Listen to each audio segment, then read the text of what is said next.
Welcome to Live Free, Ride Free, where we talk to people who have lived self-actualized lives on their own terms and find out how they got there, what they do, how we can get there, what we can learn from them, how to live our best lives, find our own definition of success, and most importantly, find joy.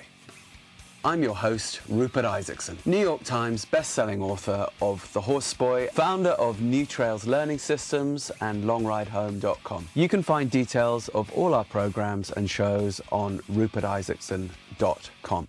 Welcome back to Live Free, Ride Free, where we talk to people who are living self-actualized lives and finding out what we can learn from them and how we can self-actualize more.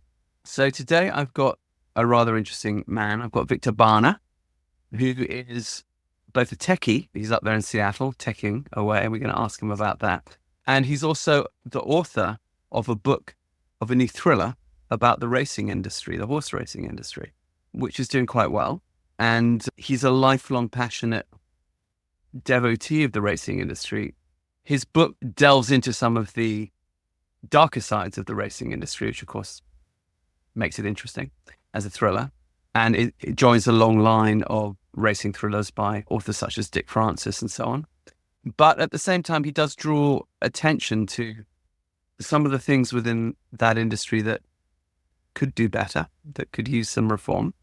And also he's in a position to sort of talk about how, as a young boy in Long Island, growing up far from horses, he sort of managed to self-actualize both as a geek and as someone who fell in love with the horse and speed and the sort of beauty and of the whole aesthetic, and has managed to sort of marry the two things together in a rather interesting way, while living, a quiet private life and, the sort of life that most of us lead.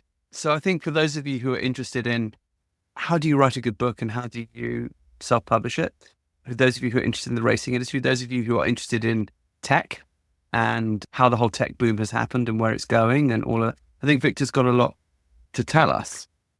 And his book, Heliacal Star, sort of serves as a bit of a nexus for all of these things. So welcome to Live Free, Ride Free, Victor. Please tell us a little bit about who you are and how you came to be. Well, thank you for the invite, and thank you for having me on today. I really appreciate it. And as far as, my story is, as you referenced, I grew up on Long Island, not, from a geographic perspective, just a few miles from JFK Airport, so close to New York City.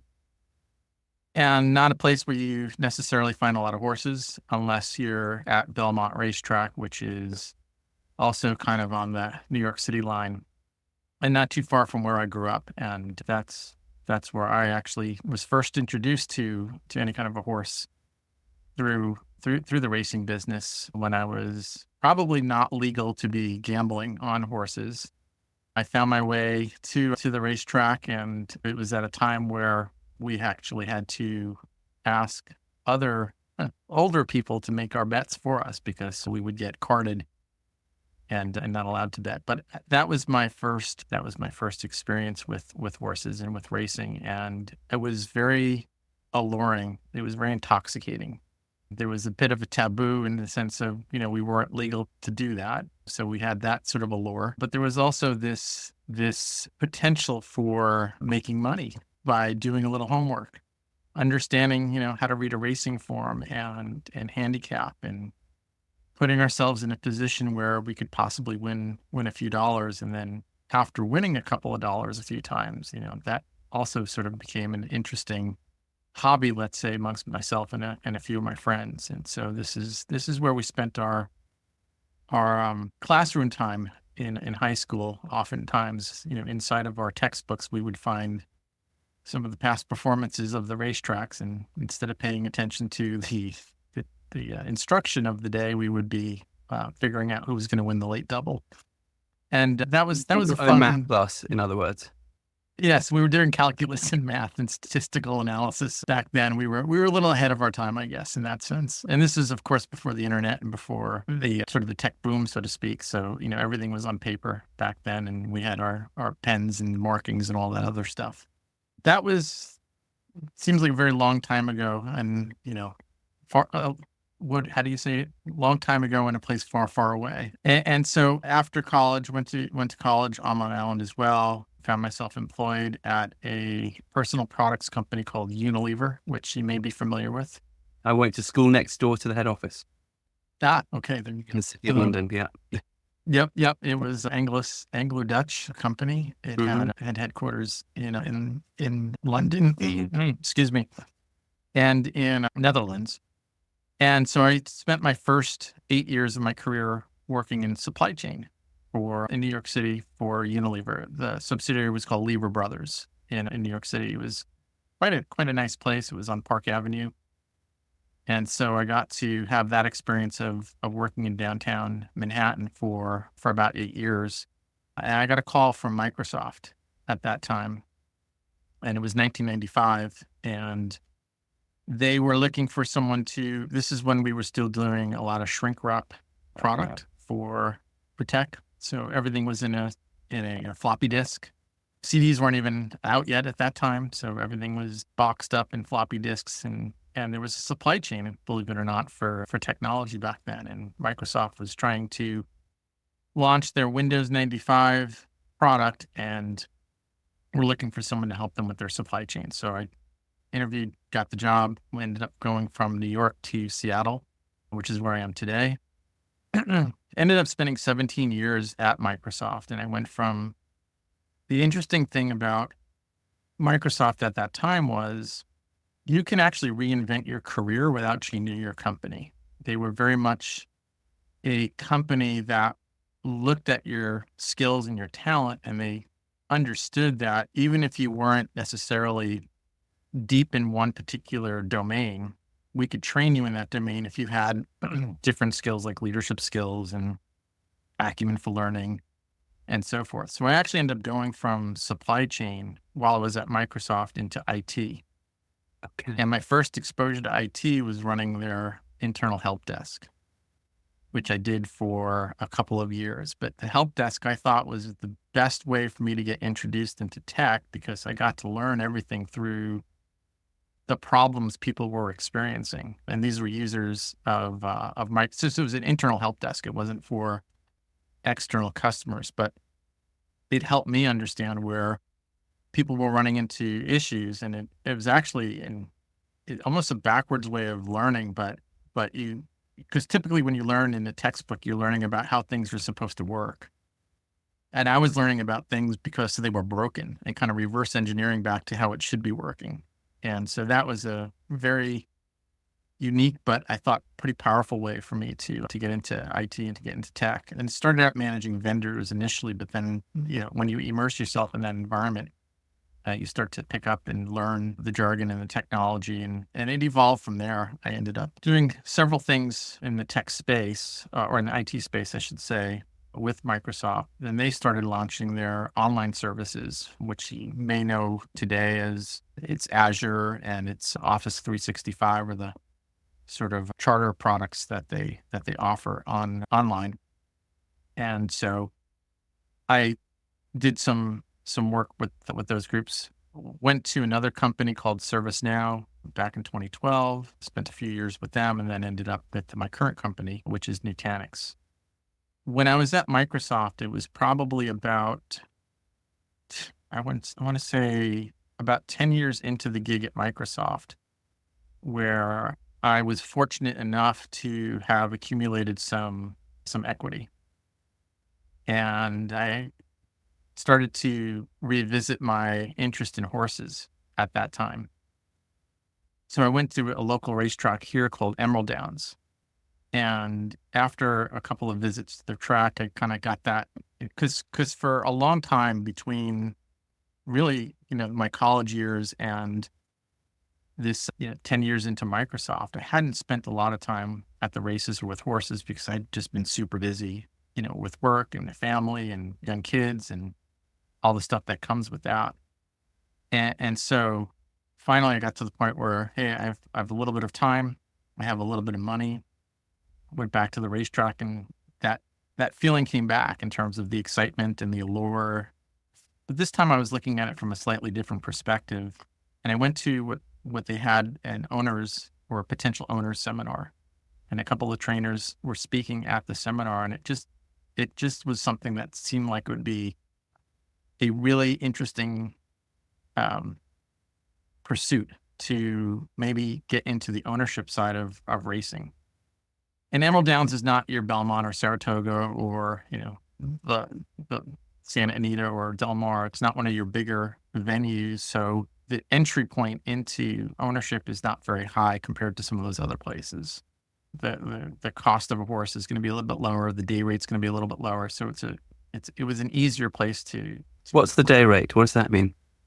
The day rate would be what you're paying your trainer basically for the boarding and training, feeding, care of your horse when they're at the track.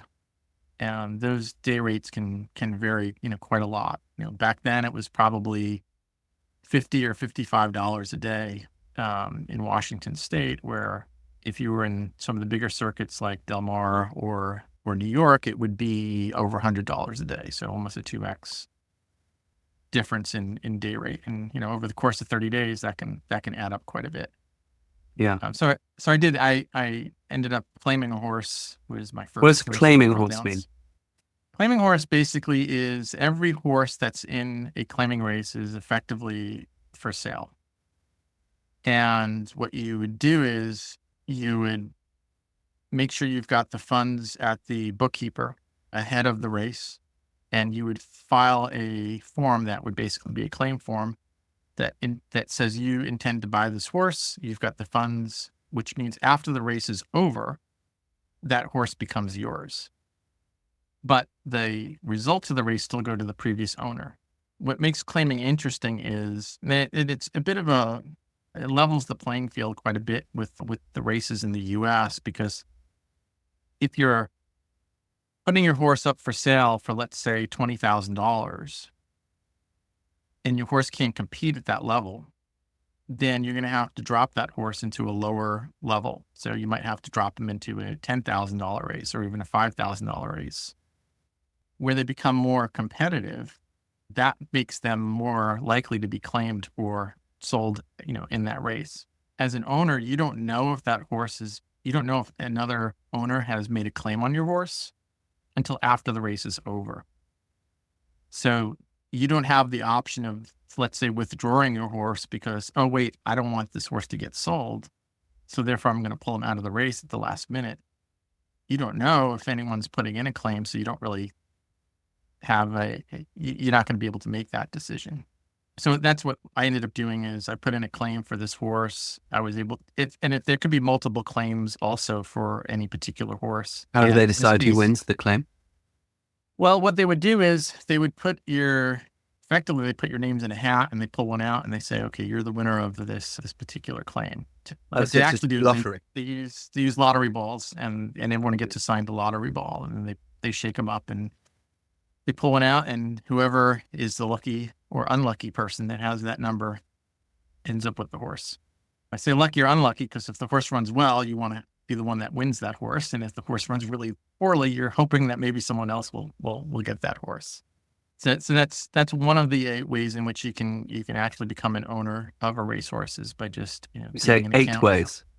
It's one of the ways. Sorry, there are definitely multiple ways in which you can acquire a racehorse. This is probably the one of the easier ways. It's one of the least risky ways, but it also has limited upside because you've also seen that horse likely perform on the racetrack at least once or twice, or maybe multiple times. So you kind of know what you're getting as long as the horse stays sound. And in this case, I was able to get my first racehorse, and it kind of took off from there in terms of my level of interest, my ownership, and my passion, really. I mean, you mentioned actualization. I think that might have been the start of my actualization because it led to so many different things for me, including getting to the point where I was retiring some horses for various reasons. And decided that I wanted to, well, this is actually where I learned quite a bit about what happens to these horses potentially after they're done racing. And some of the outcomes are not very good, especially for the horse.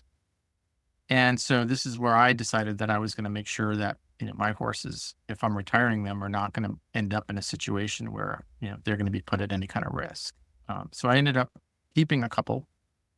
And one of the horses that I did keep, he's currently an 18-year-old thoroughbred, and I ride him on a pretty regular basis now. So I started getting into riding lessons.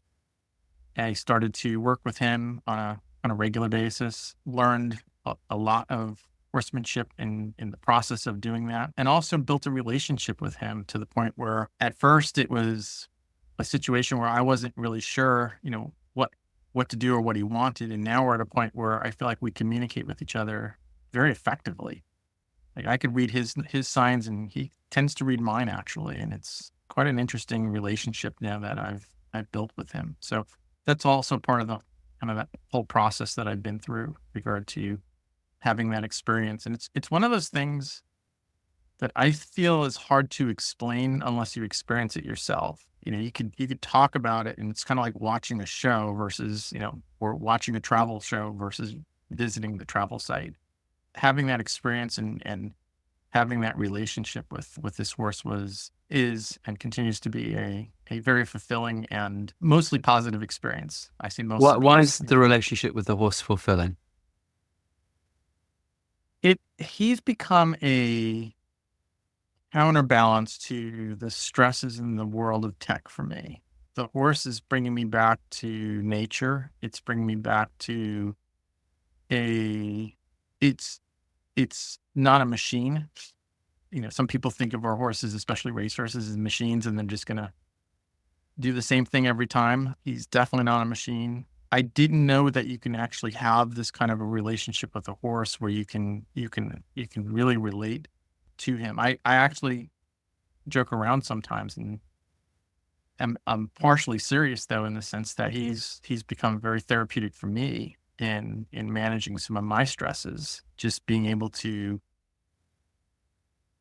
spend time with him and just general lessons that I've learned from him. Like with a horse, you don't escalate, you de-escalate when you're in a situation where things are getting a little bit testy. When you're when you're riding a horse, it's best to try to relax and not be nervous, because if you're nervous, he's going to get nervous. And if he gets nervous, then he's going to get on edge. And if he's on edge, then he's going to spook. And then he spooks, you might get thrown from the horse. And it's almost counterintuitive, because your instincts are to grab the horse with your legs and hold on and make sure you don't fall off. But that's really the opposite of what you want to be doing. And so this is the kind of stuff that I learned in just interacting with him, learning to read his body language. Like if he reacted to something, maybe it's not because he's being fresh. Maybe he's not feeling well, or he's got an issue. And we find out that he's got an abscess, or he's got a scratch somewhere, or, some kind of a cut somewhere, or, just being sensitized to some of that. And sometimes he is being a brat, and being able to understand the differences between when he's just being, a little playful, let's say, versus, having some issues. So a lot of this really was grounding for me, in the sense that you can't just bully a horse either. You have to learn to work with them as a teammate. You have to cooperate with them. You could try to, in the old days, I guess this is what we did, is we broke horses. We still call it breaking, even though we don't necessarily follow the same process that we did, 40, 50, 60 years ago. But breaking the will of the horse is not how you're going to build that relationship. But understanding you've got 1,000 or 1,200 pounds of animal, that if you don't learn how to work with them, it's just not going to be a good experience for either of you. So a lot of these things really kind of came through in my relationship with this horse, and a lot of those things I'm able to carry through in my job as well. Like de-escalating. People, especially with electronic communications, can be, keyboard warriors, as we say, and they don't necessarily mean everything that they're saying, but if you can just kind of just assume good intent with what people are trying to communicate, and then just rephrase it or just kind of tone things down a little bit. Things tend to get done a lot better than when you're combating it or raising the bar, so to speak, or taking it to the next level. And I don't know if I would have gotten there if I didn't have some of these experiences with. Did you used to retired be racehorse. a tech escalator? Like, was there a time when you were Oh, like, I was a hothead. I was total hothead. Yeah. and I would. in what way? Because I presume that, okay, we all, know what internet trolls are like, and we all know that people feel bolder behind the keyboard than they would standing Mhm. face to face on the street, obviously. Say things they would never say to anyone's face, but that's a given. But I would have thought that if you were going to pursue and then keep a good career with, for example, Microsoft, surely they would be looking for people that were not like that, because at the end of the day, those people cause conflict, and conflict is a draining of resources rather than a, bringer of resources. So when you were a hothead, Mhm. were you a hothead at Microsoft? And if so, like, how did you get away with that? Or did they even encourage that at the company? And when did you find, perhaps in the short term, that it worked for you, or did it always work against you and you just sort of didn't know? In which case, sort of, how didn't you get fired? Like, talk us through that a little bit. Sure. I think in the early days of tech, and I was fortunate enough to be sort of in those early days of technology, it was more about results. It was, you need to deliver results, and it didn't really matter how you got those results. And what results And were you being expected to get? in my case, it was ensuring that we had enough product. It was ensuring that we had the right, and again, back to the package product days when I started at Microsoft, it was all about ensuring that the stores had product, but that we didn't have too much product where it was um, costing us a lot of money to hold that product or to buy and expense that product. And so that was where the pressure was, is you had to sort of hit that sweet spot with regard to the amount of inventory that you carried. That's And when you were on the product line, right? On the that's when, product. on the supply chain Once side. okay, and I can see people being aggressive about getting a good deal, but once you moved over to Microsoft and you made the shift to tech itself, did that hot-headedness stay with you? And that It did, yeah. escalatory thing, and how did that not negatively impact your career, basically? I think I wasn't 100% hothead, so I should probably qualify that. But there were definitely moments where I was very pushy. I would require people to be working probably hours that were not reasonable. I pushed myself where I was working probably. I would leave my house probably around 7 a.m. most days, get to the office by 7:30, and I wouldn't come home till 8, 9 o'clock a lot of nights. And then again, we weren't necessarily on laptops at home then. Mhm. And that and because I was doing that, that was my expectation of other people as well. Right. I kind of pushed people into doing things that I look back on today and think, that probably wasn't the right thing to do. But at the Well, time, it it was felt the like it was corporate culture of the time. Yeah.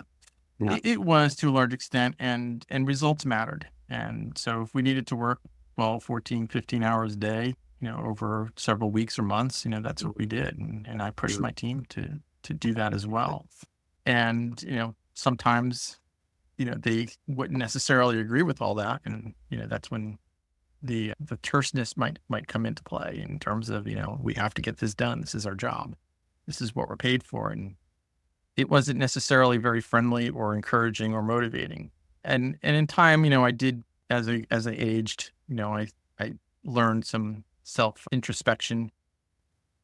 But I think it really kicked in a lot more when I started working with the retired racehorse. I think that was when everything really came together for me, and my tone and behavior probably shifted much more towards the let's really work together. Let's be much more positive. Let's be more encouraging. Let's be more motivating. And that continues. It's always a work in process. I mean, but I have learned to not react as much. from where I was back in my early days of my career. You would send an email back then, and 6 hours, a day later, you'd be like, why did I send that email? You almost regret it. And so, that restraint wasn't there. The filters weren't there. And maybe I would have gotten there, maybe I wouldn't have. But I do think that the awareness that I gained by working with the racehorse was taking it to a new level for me. And I genuinely appreciate, however that came to be, however things ended up working out. I genuinely appreciate the fact that he's in my life, and we've built a really strong relationship. Now, you now own a racehorse owning syndicate, Royal Victory Thoroughbreds, is that correct? That's correct, yeah. And you're not just owning racehorses, you're breeding them. Tell us a little bit about why you got into that. And then I'm going to ask you a couple of, going to warn you in advance, slightly challenging questions about the racing industry, because I know it from several different sides, and I know, what's not good about it as well as what's good about it. So sure. You're now working on, if you like, perpetuating the industry. What prompts you to get together with other groups of owners for the syndicate? You all own a share in a horse, etc. Mm-hmm. What's the motivation there? What's the motivation for the breeding? And what do you feel it's bringing to the world? And then I want to go a little bit into your book, and then let's talk about the industry a bit. Yeah, sure. Sounds good. I'll start with breeding. So as I mentioned a bit earlier, horses tend to run into issues at some point in their career where they're not going to be competitive anymore. I had a mare who had won a couple races, and she was not going to be able to run anymore. In fact, she came down with a suspensory injury. And can you explain what a suspensory injury is for those? Yeah, it's an injury of the ligaments in her case, it was her right front foreleg, and between the knee and the ankle, or the fetlock.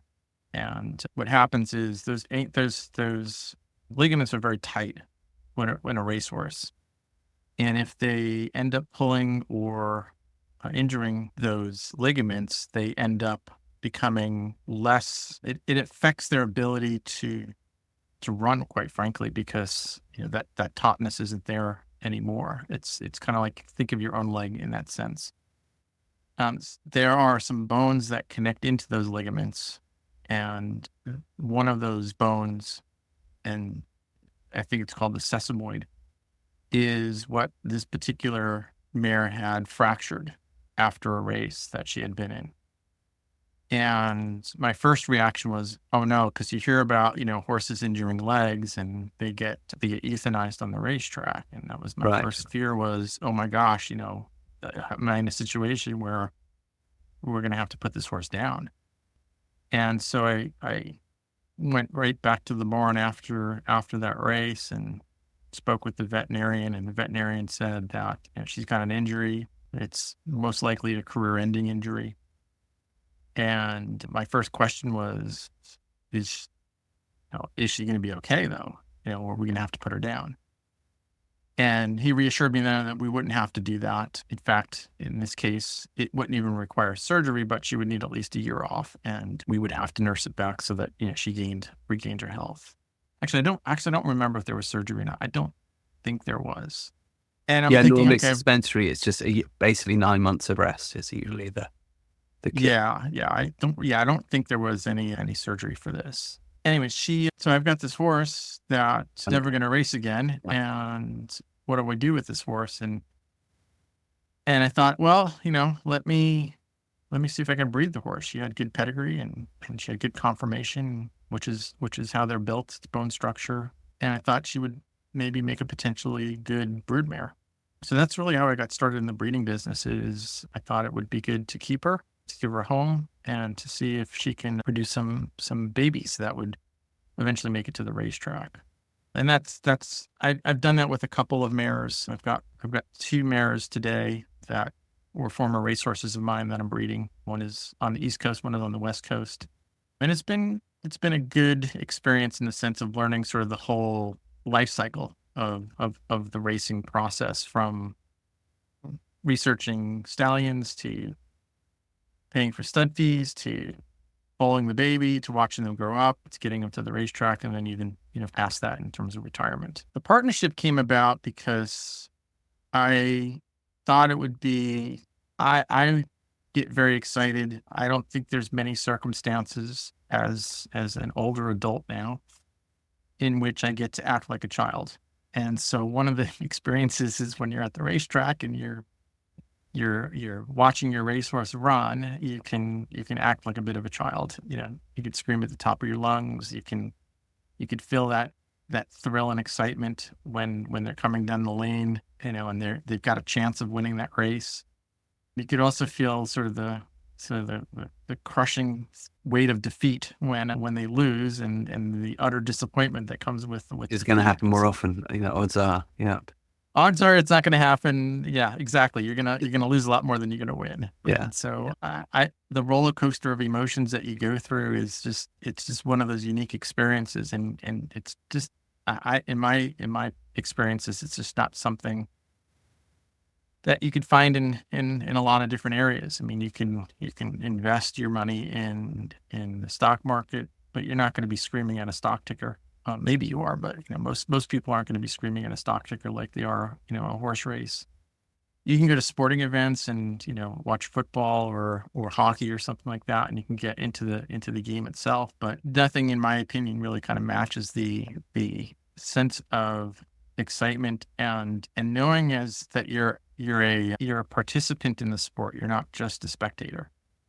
I think really raises the bar, so to speak. And so I wanted to share that with some of my colleagues and friends and give them the opportunity to do the same. And they might not necessarily have done the research or understand, what it's like, how to get into the game. So providing them a really easy entrance ramp with regard to participating, letting them have that experience as well. And, if they feel that same level of excitement, then great. They can continue to purchase shares in horses. And if they don't, that's okay as well. They can always step out. There's not a long, everlasting commitment that they have. And to the large extent, the folks that I've brought into the partnership have been pretty optimistic. I think they've enjoyed the experience that they've had. And I generally do everything at cost. I'm not trying to make money off of a partnership. So whatever the actual charges that I see, I just pass them on to the different partners, so that they're not feeling like they're getting, having to pay a premium or anything like that. For me, it's just being able to share the experience and giving them the opportunity, as opposed to, me trying to make $1 or $2 off of them. We let the performance on the racetrack decide if we're going to make money or not. And so it also makes it more of me having a vested interest in the success of the horses in which they're owning, because I'm also going to own a good percentage of each of those horses as well. So it's a passion thing.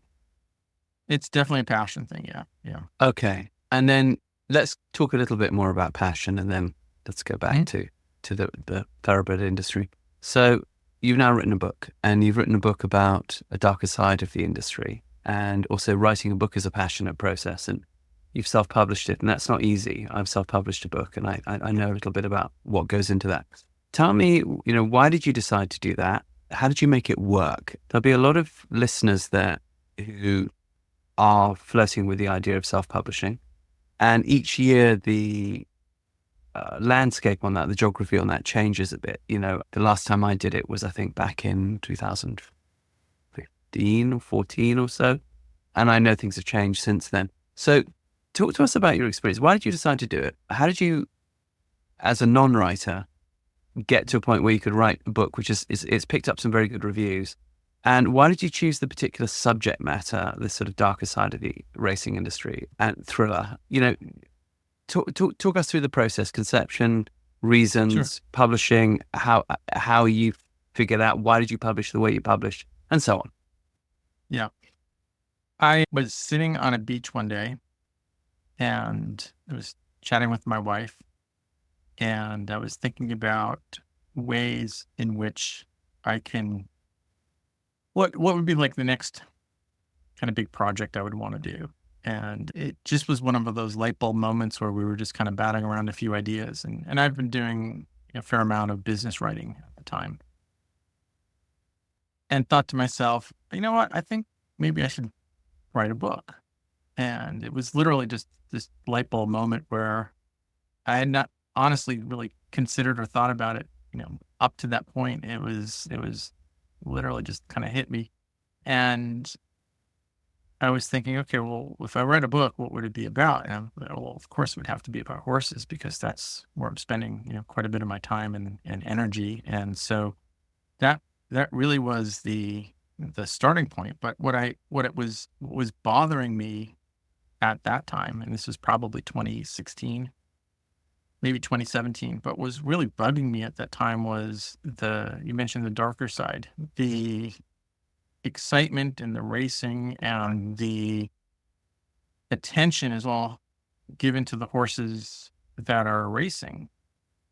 But there's a lot of horses that don't race anymore. And back then, there were a lot of those horses that were being shuttled, in crowded vans from the US at least, up to Mexico or sent down to Mexico or up to Canada. And they were going to the slaughterhouse. And it really bothered me that, you can have, and I read the story of Ferdinand. I'm not sure how familiar you are with Ferdinand, but he was a Kentucky Derby winner back in the 80s. I'm not familiar. No, tell us. Yeah. Yeah. Ferdinand won the Kentucky Derby back in the 1980s. I don't know exactly which year it was. And he was sold as a stallion to a group in Japan. Now, this horse won the most prestigious race in the US. He was very well regarded, would have you'd expect a very prosperous and successful stud career. Highest bidder was in Japan at the time. He ended up going to a stallion farm in Japan after he retired from racing. Apparently his prodigy was not very successful in large part, and he got sold to another farm in Japan. He ended up passing through a couple of different places. He ended up in a slaughterhouse actually, and was that was his end. And after I don't know how old he was. I don't think he was that old, probably somewhere between, maybe he was like 12 or 15 or something like that. Yeah, not old. Yeah, midlife. No, definitely not old. And it was basically, he was unsuccessful. He passed through, multiple hands, and the last group that got him decided that it was going to be best to, send him to a slaughterhouse because they can get money for the pound for him, which is, just amazing. So I thought to myself, how does a horse like that, who wins the most prestigious race in the US, end up in a slaughterhouse?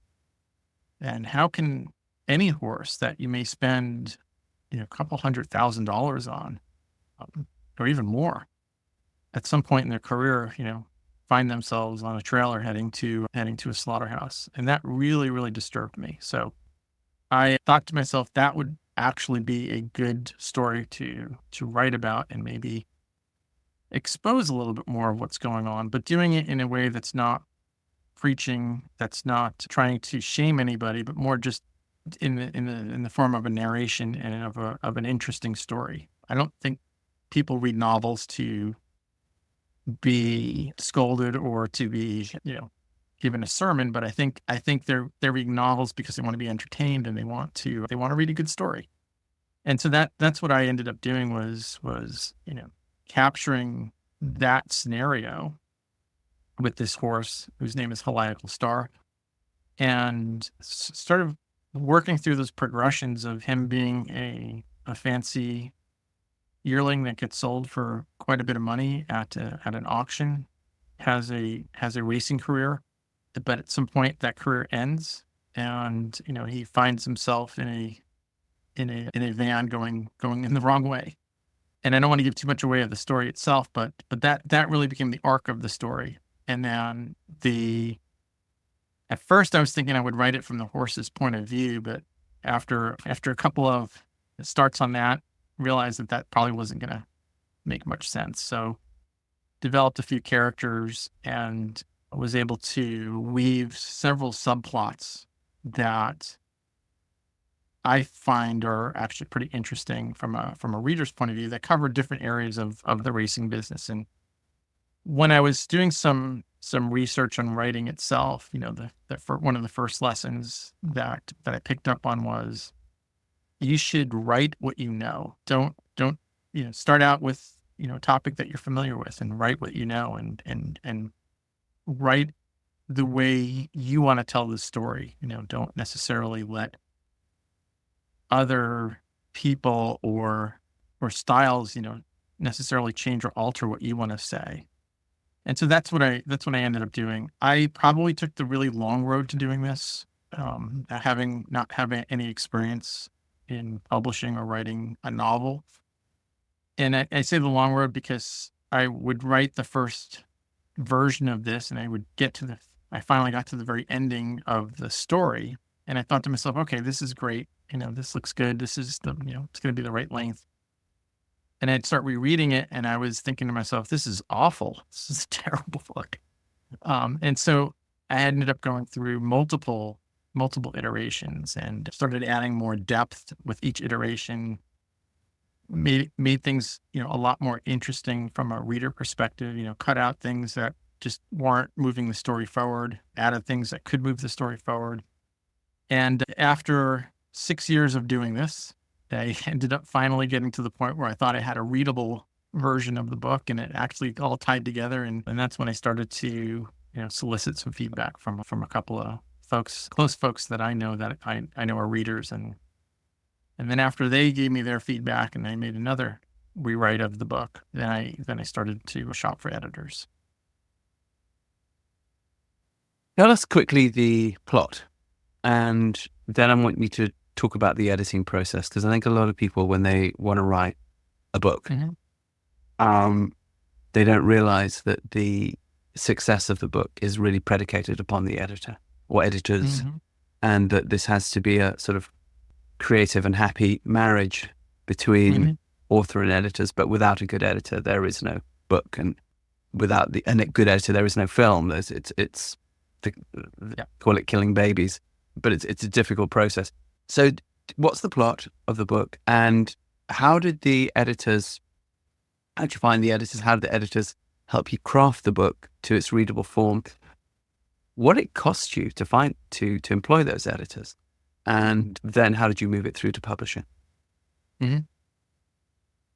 So about the book itself, it's the namesake Heliacal Star. He is a Why racehorse. Heliacal, by the way? I actually had a horse that was called Heliacal Rising that I raced in Maryland, and I thought the name was unique enough where it was going to catch your eye. It's not boring in terms of, and it's something that most people don't necessarily know, and therefore I thought it would be just something that would catch someone's eye. It means relating to or near to the sun, right? Heliacal. Yeah, it has Like to do Helios, with the star Sirius, and it being the first time it rises before the solstice, I believe. And I knew that because of Heliacal Rising, which was effectively, named after that event. And it actually goes back to ancient Egypt. And so, I just kind of liked the name and thought it was catchy, and just slightly altered it for the book because I didn't want to use a name that had already been used in racing. So I also checked to see if anyone actually named a horse Heliacal Star with the Jockey Club, and there were none out there. So I was like, okay, I can go with this book. No one's gonna chase me down for copyright infringements or anything like that. So he's a racehorse, and our main character, who is a former bookie with organized crime, he ends up taking a liking to this horse after he places a hunch bet with him in a race at Belmont Park one day. And so he gains this affinity for this racehorse because the results of that particular race in which he made a wager. And so he's also someone that's been at the racetrack, throughout his childhood, and was brought there by his dad, who has since been deceased. And he's feeling nostalgic one day. He goes to the racetrack and kind of relives. I think it's on his dad's birthday. He relives sort of the experience that he had, when he was younger, when he would go to the racetrack with his dad. He gets on a tram ride that takes you through the backstretch of Belmont Park. And then when he's on the tram ride, he hears a call out to this horse, Heliacal Star, who happens to be in a barn that they're passing. And on a whim, he decides that he's going to go take a look at this horse and say hello to him up close. And it's just one of those sort of unexplainable, hey, I just want to do this kind of thing. And as he approaches the shed row where the horse is, he stops just short of the shed row because he hears a conversation that's taking place. And it's a conversation that involves this particular racehorse. And he recognizes one of the voices. It actually paralyzes him because he recognizes this voice as one of his cohorts from his organized crime days. His relationship with the organized crime family ended very badly for him. And this is the last group of people he ever wants to deal with or interact with ever again.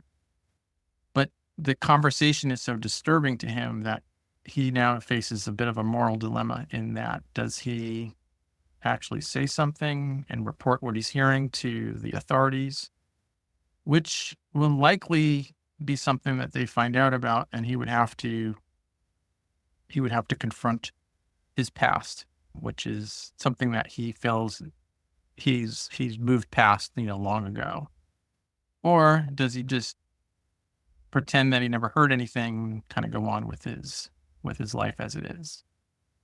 And of course, he decides, to do the right thing, from a moral perspective. And the story, picks up from there in terms of the danger that he ends up winding himself or putting himself in as a result of facing these mobsters once again. He does meet a trainer in the process. Somewhat happenstance running into this trainer. And she and he develop a relationship as well. And she teaches him quite a bit about what happens on the backside of the racetrack, because he had always been on the handicapping, gambler, spectator side of things. And she kind of brings him a little bit inside the world of racing from an insider perspective. And so they end up bonding over, they both love horses, but they come at it from a slightly different perspective, and they form a relationship in the process as well. And then you get to see what happens to this racehorse. It's, Heliacal Star himself, as he kind of goes through those progressions, as I mentioned, in his career. We don't want to give away the plot too much, but it's a thriller. But the obvious question here is, how much is organized crime involved in betting, in racing? Honestly, I don't know the answer to that question. I don't think it's as much as it used to be, but I wouldn't say it's 0% either. It's hard to tell. I think with the internet these days, there's more access to gambling. It's interesting in the US. When I was younger, gambling was quite the taboo. As the government started to figure out that they could earn a lot of money through things like lotteries and stuff like that, it became a little bit more acceptable. Mm-hmm. And nowadays, it's everywhere. It's amazing. In just in a matter of a couple of decades, it went from being this horrible addiction, and it could be a terrible addiction. A lot of people do suffer from gambling addiction, to a very accepted vice, let's call it, with gambling on everything. Any sporting event in the US is going to have gambling and easy access to it as well, through the internet, or, casinos are everywhere. I think that fixing of games and fixing of races, to say that it doesn't exist at all, would probably be naive. But I honestly couldn't give you an answer, because Well, it's an interesting thing, because in the UK growing up, so full disclosure, thoroughbred industry was all around me growing up. And I'll go into that in a mo. But in the UK, of course, betting's not a taboo. It's an accepted thing. There's betting shops, get on every high street, several chains of them. And it's considered kind of almost like a fun family activity. You put we call it having a flutter. Everyone puts something on the Grand National. Everyone puts something on the FA Cup final in football. Everyone will put something on. Is it going to be a white Christmas this year? They'll different shops will put on different odds, and it's all very above the board and controlled by the government and taxed. And as you know, in the racing industry, we have something called the tote, which is basically, a government controlled betting thing, where their rationale is a little bit like prostitution in Amsterdam or something. Look, it's going to go on, so we might as well control it and, benefit from it and build roads out of it, which is, relatively enlightened. But there's also, as we know, there's a lot of unofficial betting. And that unofficial betting tends to have its connections to the organized crime. And it was interesting to me growing up because, as you met, I don't know if you're aware of this in the UK, you probably are because it exists on the east coast of the US as well. We have what are called hunt races, or point-to-points, which are amateur races, but they're usually run on racetracks. And they look to the outside eye just like a regular race. They're jump races, steeplechasers. But they're run by hunts, packs of hounds as fundraising days, and they can raise a lot of money this way. And so there's a whole industry, a sort of whole amateur industry, but it's basically professionalized. A lot of money changes hands, but not as much as, the top industry. And of course, there's a lot of home breeding for these point-to-point racehorses, which are thoroughbreds, but also horses that have sort of trickled down through the maybe not done fantastically on the professional track, might do very well on the point-to-point track. So some horses from the racetrack find themselves actually a sort of second career point-to-pointing. Others are bred for it.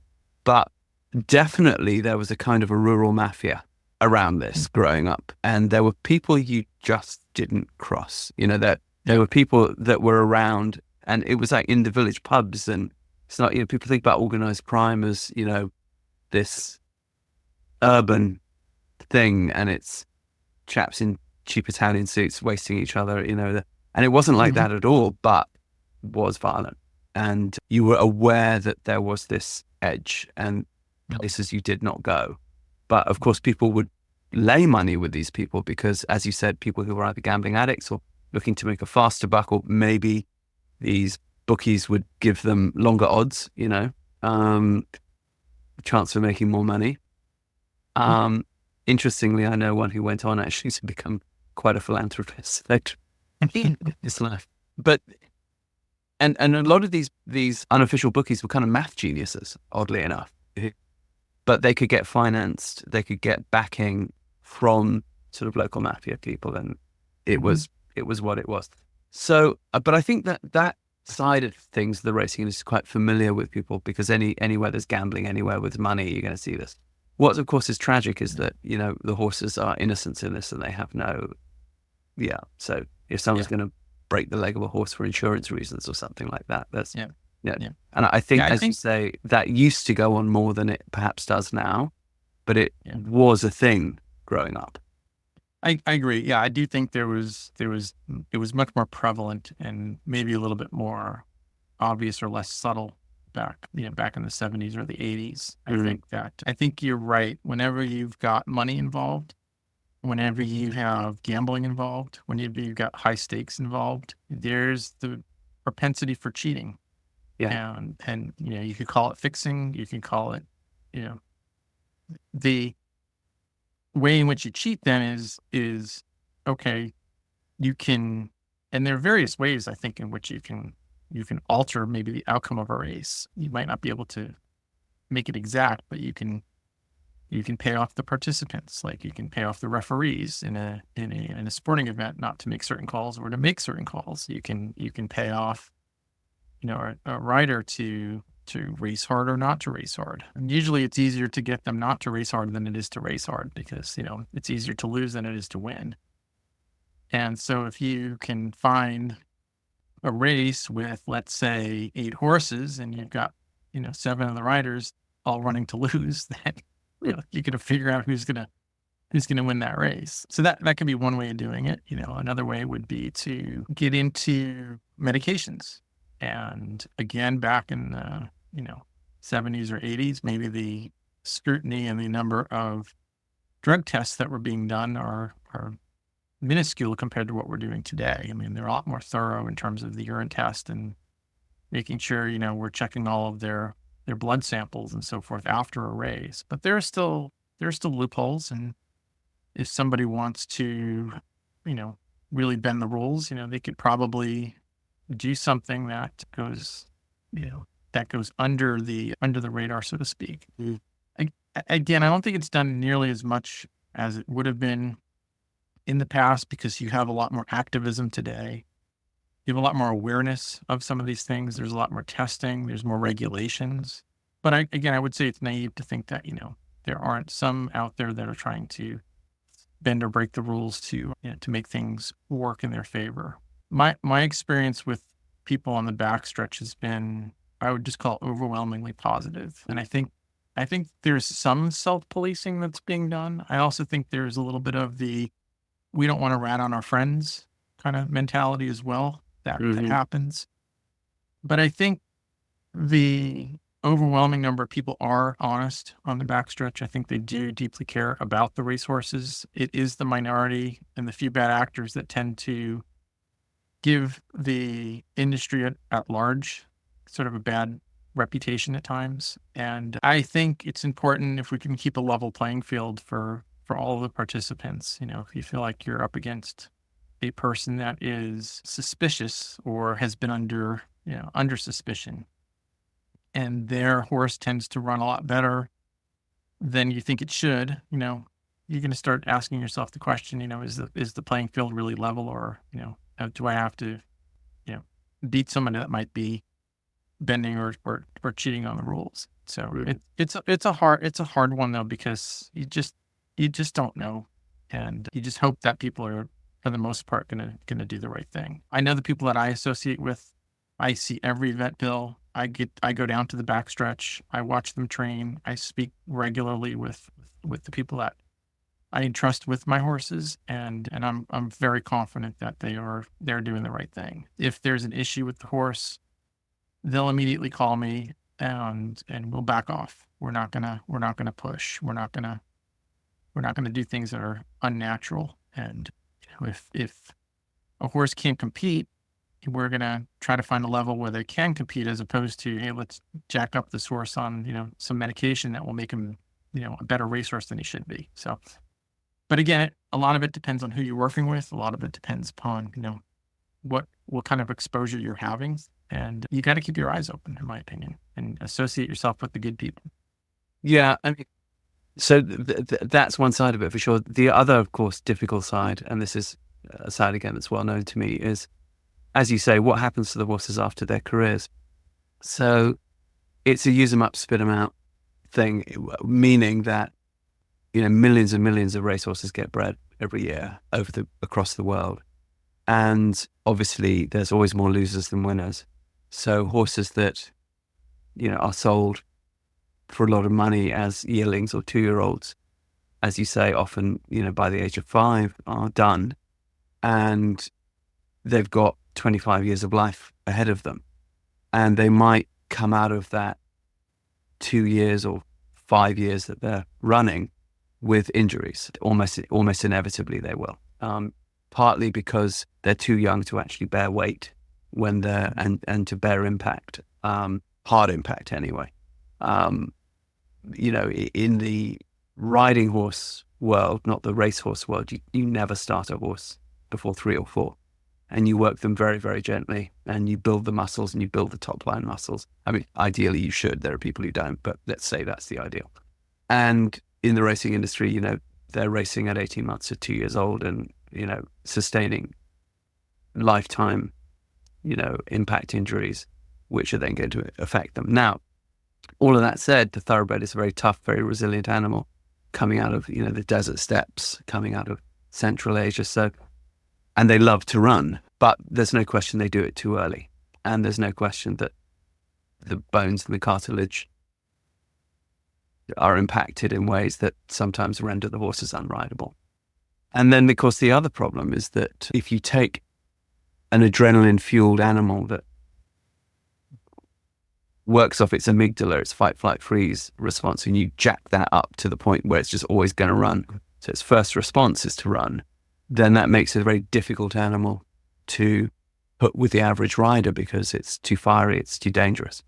Now, all of that said, where I grew up in Leicestershire in the UK, all we did was take thoroughbreds off the track and rehab them into various types of sport horse. So we would turn them into fox hunting horses, we would turn them into show jumpers, we would turn them into eventers, and we would go up to, it's what we did, if what people did when they didn't have much money, is you'd go to Doncaster sales or one of the big organized auctions that happen at the end of the steeplechase, particularly the jump racing year, and you'd see what you could pick up cheap that looked like it might be sound, and you'd take a punt on it and you'd retrain them. And for the most part, I'd say all of those horses went on to good homes and good ends, and the horses that I had and I kept were the ones we couldn't sell because they were nuts. But I still made them work and hunted them and team chased them and evented them and stuff and retired them, and they died, in their 30s. It's not always that good of an outcome. However, I now work very much in the therapeutic riding field, and many people say that thoroughbreds are wrong for this, and we've disproved that. So we work primarily with autism, we work primarily with mental health, and one of our best programs is a non-profit called Square Peg Foundation in Half Moon Bay, California, outside of San Francisco, which basically more or less exclusively takes thoroughbreds off the track from the Thoroughbred Aftercare Alliance and has turned them into absolutely fantastic therapy horses. Now has 2 campuses in California. And we have a couple of programs in Ireland too, one in Kilcloon, in just outside Dublin near the Coolmore Stud, which is a famous stud, and another down in a place called Liskinnet in County Limerick. And again, we've managed to rehab, retrain many horses off the track for this job. And their sensitivity is very well matched, we find, actually, with the acute sensitivity, the sensory sensitivity of people on the spectrum. And now we've moved into working very much with adults with trauma, with the US Air Force, with the Bundeswehr, which is the German army. I live in Germany now, and the Dutch Defense Force and so on. And again, we find thoroughbreds are very, very good at this work. But what is lacking at this point, it seems, is any really coherently, let's say, credible effort from the racing industry as a whole to really back the work that all the pioneers are doing privately to mop up the dregs of the dirty work and the mess and the waste of the industry itself. We also have a great place in Japan, by the way, just outside Tokyo, which again uses mostly horses, it's called Equitopia. It's worth looking up. And the husband of the vet who runs it is actually a very prominent trainer in Japan. So that's Square Peg Foundation in California, Stewart's Care, and in outside Dublin, and St. Joseph's Foundation in Charleville, County Cork, but their farm is actually over the border in Limerick, and Equitopia in Japan, all using thoroughbreds. I know there's more out there. These are just the ones that we happen to be involved with. Sure. But what we see is that although organizations like the Thoroughbred Aftercare Alliance get behind them and give grants to these organizations, the thoroughbred industry, with all its money, and it has a lot of money, does not. So I'm calling bullshit on the desire from the industry to really do the right thing, because I think we'd see a slightly different picture if that were true. I think they do rely upon good-hearted individuals and non-profits to come in and pick up the pieces. But really, the Jockey Club has so much money. It could be seen to look after the animals that it purports to be so passionate about much, much more from sort of birth to death. Yet it does not. Why doesn't it? How might it? And how can we be a force for change with that? Yeah. See, you covered a lot of ground, and it's important stuff.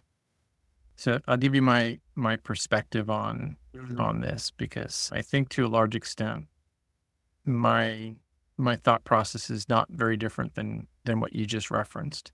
It's, as I mentioned earlier, it was. Just don't get me wrong. I'm not anti-racing, and I know that the horses like. No, I'm not anti-racing abusive at all.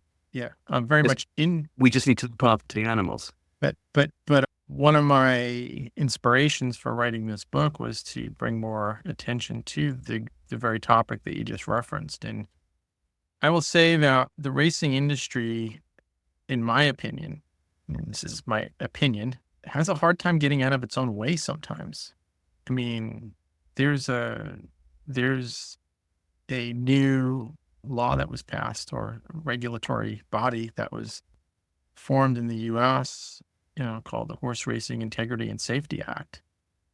And the entire reason for having the government get involved in regulating the horse business, or the racing business very specifically, is because the racing business couldn't figure this out on their own.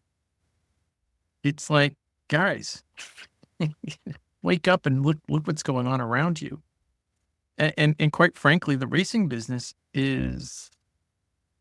it's competing with other sports in the U.S., and it's losing that fight because, people are watching and gambling on football, U.S. football. They're going to the casinos that are everywhere now. It's hard for a handicapper to predict who's going to win a horse race. It's hard to understand all of the different exotic wagers that you have to make, exacta boxes and triples and superfectors and daily doubles and pick threes and so forth. You gotta kind of know that stuff. You're not just gonna walk in and, be able to just pick them out of a hat necessarily. But if you're a football fan or a baseball fan or a hockey fan and you're following different teams, making a bet on a game is very easy to do. You don't have to put a lot of thinking or thought into it. You just do it more intuitively. So that competition is there. And I'm bringing this up because it's just the horse business itself, the racing business itself, has got to figure out how they're going to stay competitive in the marketplace. And one of the areas that they can do a lot of good for themselves would be to be much more active in promoting the aftercare of these horses and being much more active in showing that, hey, we're not just about the race itself, we're about the whole life cycle of the racehorse. And yes, you've got a hot blood. You've got a very high-strung animal who is going to be very flighty. But the stories that you're referencing and the work that you're doing, and being able to get that much more publicized and saying, hey, you know what? You might see a very athletic, high-strung, fast athlete on the racetrack. But that same athlete is going to be very kind and very gentle once they're retrained. And they're going to have such a value to the community after they're done with their careers. And we have to get that word out a lot more. And yes, grassroots and private organizations are certainly helping, and social media is certainly helping. And we are seeing a trickle, I'll call it, from the racing business. Like, we're donating a few dollars, per start to aftercare foundations that are sponsored by the various racetracks. And they're doing a little bit more marketing and promotion about some of the aftercare that they're doing. It's a start, but we've got to do a lot more in this space. And just think of the exposure that the business would get if they could demonstrate that, once the horses are over, they're being taken care of because we're making sure that, that we're holding the owners responsible for what happens to those horses. And to an extent they are. If a horse, if there's a tattoo, which has now been replaced with digital chips, if that horse ends up in an agricultural auction and goes into a kill pen with, being purchased by a kill buyer, and that gets discovered, the owner of record, the last owner of record with that horse and the last trainer of record of that horse have to pay a pretty hefty fine. And they get called out by the jockey club. I think it's the jockey club. So there is some accountability, but I think that the racing business can do a lot more in terms of just promoting the opportunities and creating more awareness and being more active in supporting that. Because you're right, there's a ton of money. If you ever go to a Keeneland auction, you'll see that the money. I have worked at the Keeneland auctions. I was in one of my first jobs under the table illegally in the USA training horses. I've shown thoroughbreds in the auctioneer's ring at Keeneland. And it's interesting. I mean, it's a hard business run by hard people. There's not much humanity in the treatment of the people and the treatment of the horses.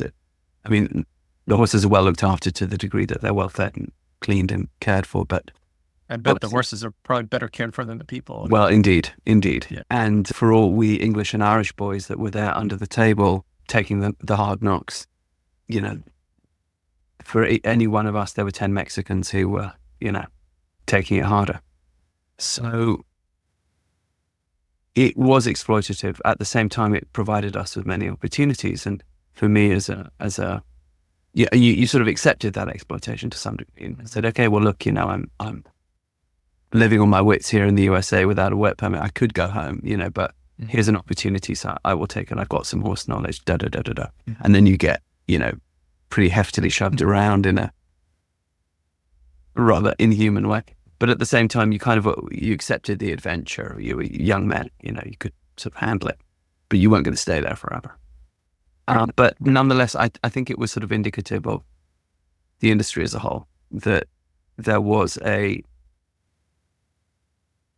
almost a sort of desire to power play in that way, not confined to that industry. Of course, you find it in many things, but nonetheless, very, very prevalent there.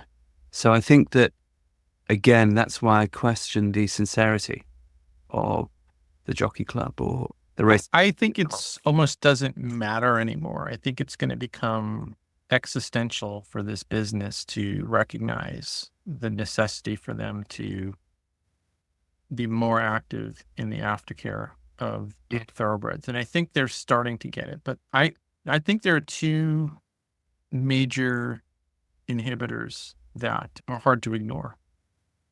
The first one is the one I mentioned before, is that the racing business seems to not be able to get out of its own way. Mm-hmm. It seems like you can't make a decision they just can't make decisions. And you would think that this Horse Racing and Safety Act, Integrity and Safety Act, would have woken them up to the fact that, hey, maybe we should get our act together and make the need for government regulation obsolete because we can demonstrate that we're doing it ourselves. But what are they doing instead? They're fighting the regulatory effort that's going on. Yeah. They're trying to say it's illegal and you can't do this. And so instead of understanding the whole reason behind it, they're arguing it. And I could see a lot of flaws in how it's being run and managed, but that's not the point. The point is, you can get your shit together, and now you're where you are because you created this mess yourself. So I think that's the first problem is, and I don't know where that's going. I really don't. That was my question: is racing going to survive? I don't know. I think it will survive, but I think it's going to have to change. Will it shrink? What will it look like? It will shrink. Yeah, I think it will shrink. I think you're seeing. I think California right now is struggling. Yeah. And it's one of the bigger racing venues in the U.S. Part of it is geographic because you're so far away from where all the other racetracks are.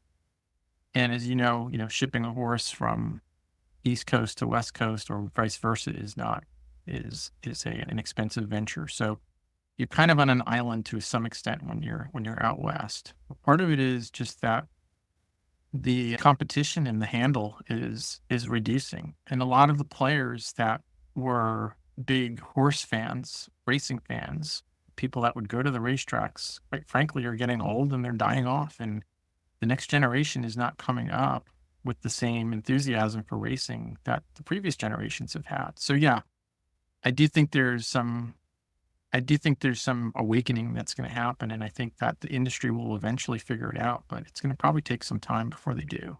Do you think it's going to go back to being what it was originally, which is a sport of gentlemen and gentle people? What I mean by that is, for those listeners that don't know the history of the thoroughbred horse, they go back to a handful of stallions that were brought into England in the late 17th century by a handful of people who acquired horses from the Central Asian steppe through the Ottoman Empire, and to some degree from the Arabian world, also through the Ottoman Empire, because of the wars that were going on between the Ottoman Empire and Central Europe at that time. A good example would be the Bailey Turk, which was, a famous foundation stallion who was acquired by a man called Bailey, who was an Anglo-Irish cavalry officer who found himself at the Siege of Vienna in 1680, where the Ottoman Empire pushed into Central Europe and was busy about to kind of swallow it all up. And the rest of Europe kind of went, oh shit, we better temporarily stop fighting each other and come together to push this common enemy out so we can get back to fighting each other. And at the Siege of Vienna, this man Bailey, who was part of an Anglo-Irish sort of adjunct semi-mercenary regiment, cavalry regiment, acquired this horse from the Turks. And legend doesn't really say whether it was bought, stolen, spoil of battle, what. But what was very clear was when Bailey got hold of it, it was as fast as it was maneuverable, because of course a close order cavalry horse was not actually designed for speed. It was designed for agility. And so this horse seemed to have both. So he brings this horse home to Ireland, actually County Meath, and instead of putting it at stud initially, he finds himself at the Battle of the Boyne, which is what decides whether Britain will be Protestant or Catholic. Big battle is fought there, and he's, luckily for him, on the winning side, on the Protestant side. And at the end, he does put the horse out to stud, and it is one of the foundation horses of the thoroughbreds and of the race of the thoroughbred itself. And the reason I tell that story is because where thoroughbreds began, it was just sort of coteries of private individuals who were interested in this kind of thing, and then who ran races on open areas of ground like Newmarket, like Lambourne, like places in Ireland. And then, of course, as soon as the colonies in America began, in Virginia, in New York, anywhere, that had good pasture, and exported that along with fox hunting and all the other British stuff. And it's still there to this day. But it wasn't an industry. It was collections of private individuals who were enthusiasts and working with, a handful by today's standards of horses, a few hundreds or a few thousand horses sort of sprinkled over a few countries. And now, of course, it's grown into this behemoth. And is that the problem, is that it's become a victim of itself? And if it shrinks, is that maybe a good thing, that it goes back to its roots in a way? And that people like you, unlikely techies with a passion for the thing, rather like Captain Bailey back in the day, say, well, look, we just love this horse and we sort of want to see what it can do. And then might it be easier to do the aftercare because you just don't have so many horses to deal with? And actually, is that not a tragedy, but maybe kind of a good thing at the end of the day? Yeah. I do think it will shrink. I think we're seeing shrinkage already. And even if you look at the breeding numbers for the last dozen or 24 years, you could see them coming down, year over year. They're kind of stabilizing at this point, but they're definitely about half maybe what they were 20 years ago. Oh, really? Half? I mean, that's big. From maybe not quite half, but sizable decrease in the number of thoroughbreds that are bred every year. And I think it's just a reflection of the industry shrinking. I don't think we're going to get back to to the gentleman's sort of sport that it might have been in the past. And I think, But is that not what you yourself are doing? Are you not a gentleman? Getting together with other gentlemen? It depends on who you talk to, I suppose. But I would say that we are seeing interesting trends, though. The syndicate is one of those trends that started. Cott Campbell, I believe, started that back in the 1980s, 90s here in the US. Now that's evolved into these very broad partnerships like myracehorse.com, in which you can have hundreds of owners of a particular racehorse. They put in a few $100s and they get the emails and the updates, and I think that's one way to maybe attract some new interest in ownership into the business. But I don't think in general we're going to go back, whether it's racing or whether it's any organized sport. I mean, you could look at any organized sport and say it seemed a lot more pure, perhaps, less technical, perhaps, back in the, 50, 60 years ago, whether it's baseball or soccer, football, what have you. Now everything is just so technical. I go to a hockey game here in Seattle, and the entire game is choreographed. And I don't mean it from the play on the ice. I mean it from between the face-offs. I mean it in terms of the script that, you're constantly being bombarded with entertainment and sensory, activities.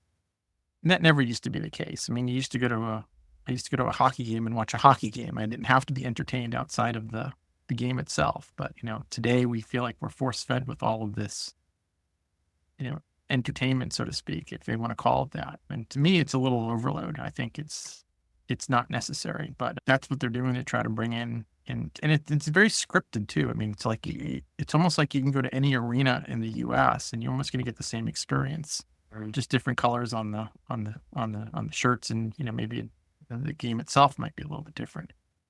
And I think racing is the same. I think it's become very programmatic in a way. It's become very commoditized in that sense. And I don't think you can go back. I don't think you can go back to organic once you've been commoditized. I think that's just, to use a cliche, once, you can't put the horse back in the barn on this one. And so I think that's probably where we are with the racing industry. Now it can evolve. And I think that's where it needs to, and especially in the aftercare. I think that's the biggest area for me where we could do a lot more awareness. I mentioned the industry itself having difficulty getting out of its own way. And I think whether it's the jockey club or with the various racing jurisdictions, having somebody really step up and show some leadership there would be a welcome change. The other factor, though, I think that we're facing, and I'm sure you're facing this in Europe too, is just the cost of maintenance of a horse and you're thinking about a horse that retires at 5 or 6 that might live to the 30, you got 25 years of care and feeding of that horse. Mm-hmm. It's expensive, and the amount of land that's available is shrinking too. There's more development, there's more urbanization, there's less farmland, and there's less expertise. Where I live, finding a farrier is hard. I have one, and he's a good one. I'm fortunate to have that, but there's not like a Rolodex of farriers that I can go through and say, well, if this one's not available, I can just schedule another one.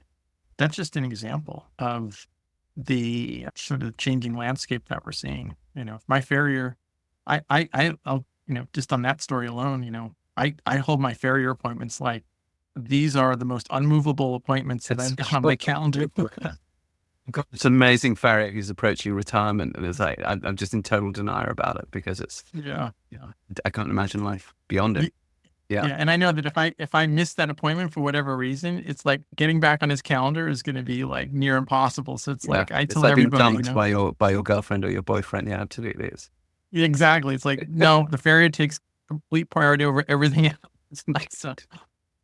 So, but that's just an example. But yeah, the cost is high, and I don't think that when a lot of owners, when they get involved in racing, and I was of this case too. You think about the racing, you think about the excitement, you think about the you have this dream of going to the Kentucky Derby and being the guy that's holding the trophy one of these days and gaining all that glory, but you don't necessarily think about, hey, I'm going to retire this horse one day and I'm going to make sure he's on a farm and I'm going to be paying board rate for this horse for 25 or 30 years.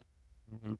It's not something you just generally start thinking about when you're making that purchase decision. If you're in Keeneland and you're bidding 80, 90, $100,000 on the horse, you're not thinking, what am I going to do with this horse after they're done racing? You're thinking about, Which is so interesting, isn't it? Because everybody knows how long horses live, and so the person who buys that horse really is only thinking, it's saying, well, this is 100,000 that I'm willing to spend and lose, but the loss isn't.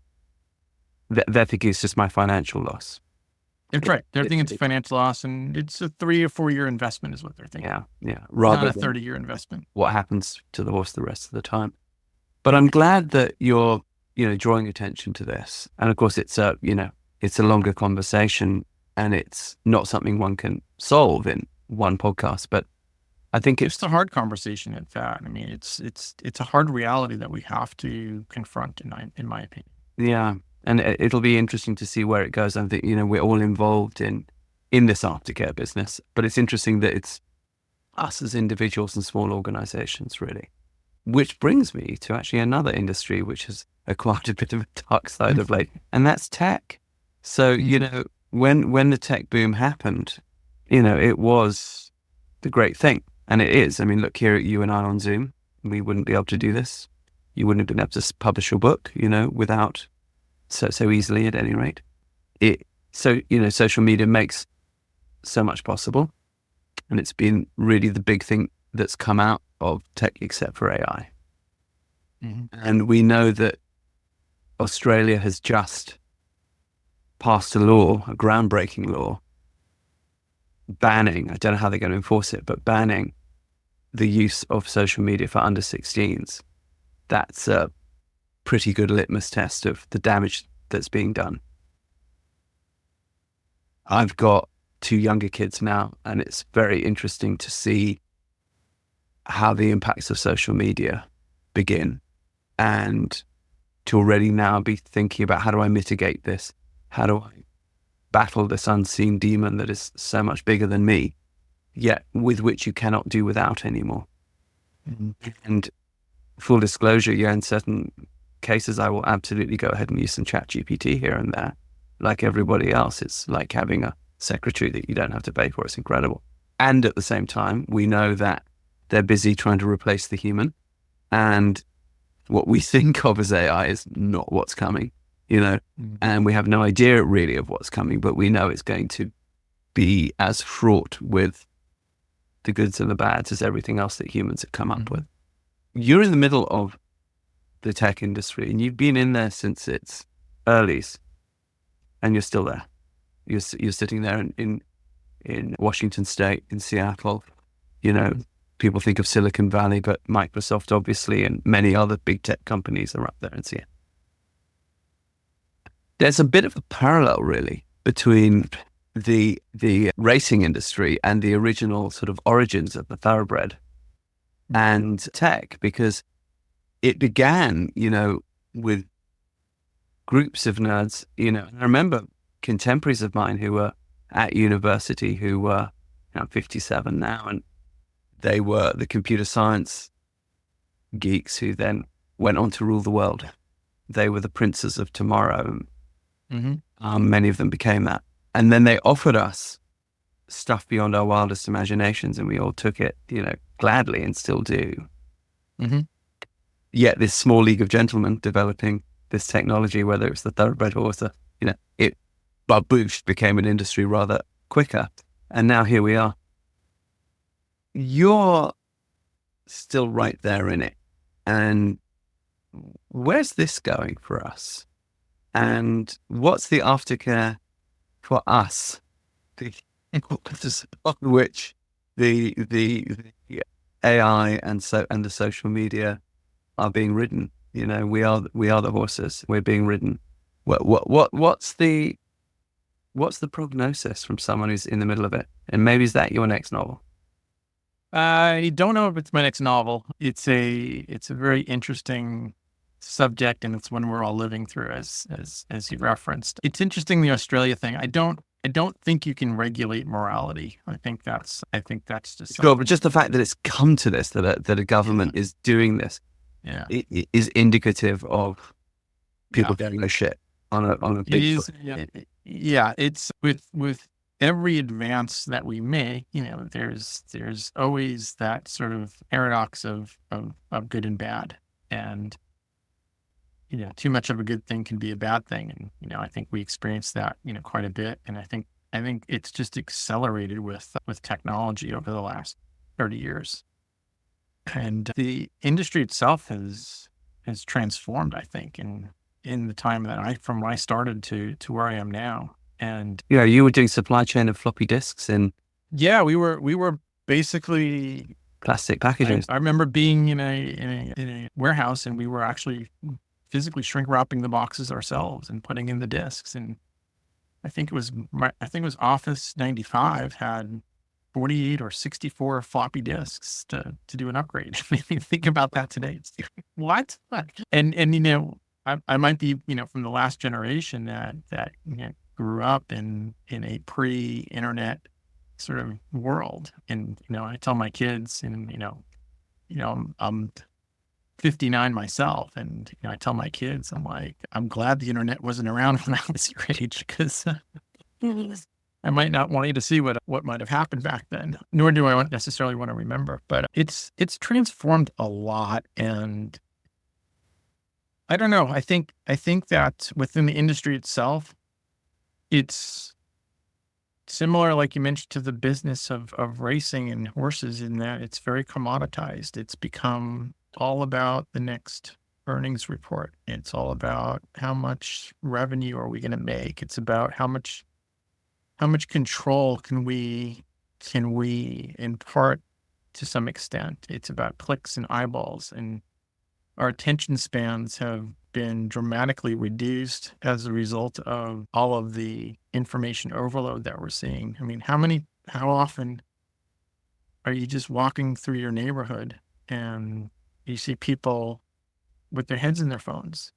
I mean, people they're crossing the street without even looking up sometimes. And it's just like, we're just like consumed by whatever that next click is, or I don't know if it's the dopamine rush, or if it's we're consumed by each other, really, as we always have been, but it's just, as you say, on turbo fuel and accelerated, and it's just going to get faster and faster. And I think in a way, I think this is where my thoroughbred has rescued me in some ways, because he brings me back to something that's real, something that I can touch, and something that I can interact with, and there's no phone.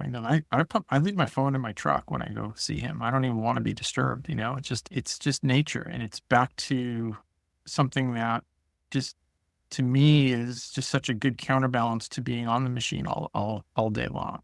But it's a challenging space. The industry has grown up fast. I mean, the valuation of tech companies today is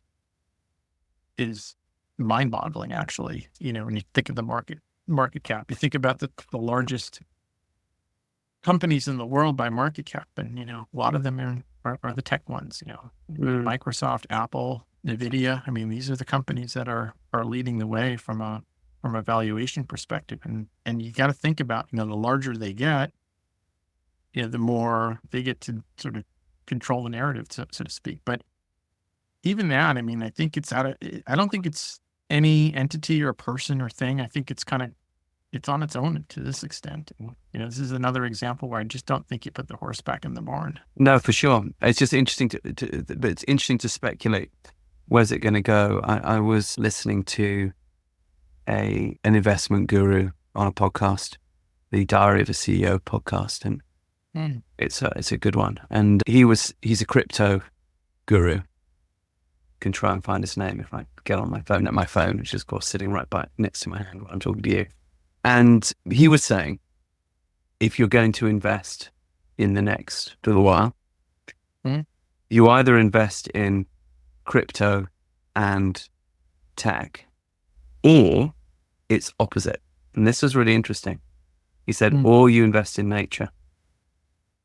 And he pointed out that the more people become tech focused, the more the nature need becomes acute, because nature can mean many things, but it's also a human interaction, right? So if you were going into the office in the old days, even if the office was shit and your boss was shit and it was a shit environment, it was a group of people and you were interacting with a group of people, and you were on the subway going there and there were groups of people there. And again, it was divorced from nature with a capital N, but the interactions were still there. And of course that's gone away completely, but it's on its way out. And you think, well, then with home office or being able to work remote, that sort of thing, well, great. I'm now free. I'm free to do what? Sit in front of a screen for 14 hours and not interact with anybody. But nature is right outside my door. So do I go and seek those experiences for my mental health or not? And so his point was, this is going to become more and more acute. There you are within the tech industry, going and seeking for your mental health, which is basically what this horse is giving you. Nature through 4 legs and this sentient being who is extremely sensitive and is showing you all sorts of wonderful life lessons like de-escalation and so on, but also just love, just the relationship and the growth and the passion and so on, and the beauty. Is that where the nexus of what you're doing with tech and the racehorses and the aftercare can come together? Do we need to go and rescue burned out techies with sensitive horses? But seriously, I mean, nature coming to the end of what else could, I think there is an option could cure us but nature for this? Yeah. I think that it's interesting, the reference that you gave, because I agree with that, is I think statistically we're seeing higher level of medications, whether it's, depression, anxiety, or other. We're seeing a higher necessity, and maybe it's not necessarily a higher necessity, but more recognition for the need for therapy in general. And I think that we could look at the horses as a very rich and powerful source of that kind of relief or therapy, whether it's helping with anxiety or depression, or providing some kind of therapy. And it's not necessarily a silver bullet that's going to solve all problems, but I do think that there's something to be said for getting back to that. And burned out employees is not uncommon. The tech industry works people hard. I mean, it's not for the faint of heart. It's become more and more competitive in the years that I've been involved in it. It's become more specialized. The entry bars to get in are raised to the point where the competition is significant, and it's global. When I started, it was mostly within the US, but it's entirely global now. You're going to find an engineering organization that's going to be very diverse in that sense, and it's only increasing, I think, or accelerating the progress of the industry itself.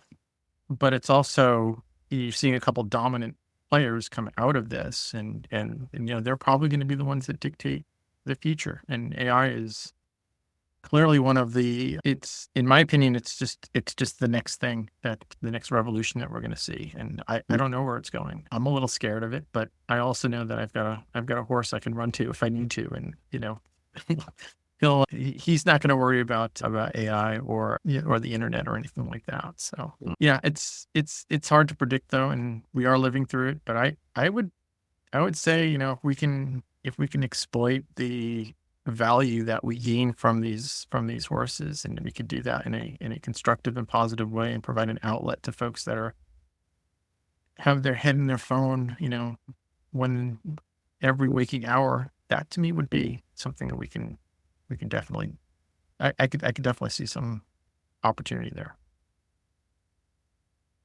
Well, it's a lot of ground covered. Yeah.